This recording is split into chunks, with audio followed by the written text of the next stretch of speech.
கன்னியாகுமரி மாவட்டம் நாகர்கோவில் ஆசாரிப்பள்ளம் சாலையில் காரை முந்திச் செல்ல முயன்ற இருசக்கர வாகனம் அரசு பேருந்தின் மீது நேருக்கு நேர் மோதி விபத்தில் சிக்கியது. இருசக்கர வாகனத்தில் அதிவேகமாக வந்த இளைஞர் சாலை வளைவில் கட்டுப்பாட்டை இழந்து அரசு பேருந்தின் மீது மோதினார்.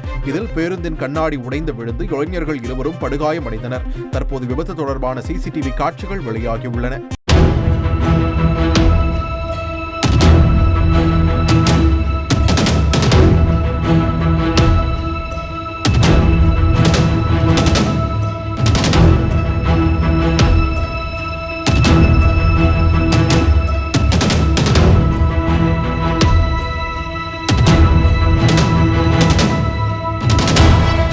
திருப்பதி ஏழுமலையான் கோவிலில் நடந்த சுப்பிரபாத சேவையில் ரஜினிகாந்தின் மகளும் இயக்குநருமான ஐஸ்வர்யா கலந்து கொண்டார்.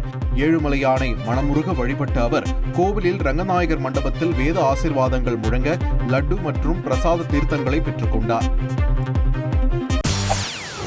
செய்திகளை உடனுக்குடன் தெரிந்து கொள்ள உடனே சப்ஸ்கிரைப் பண்ணுங்க.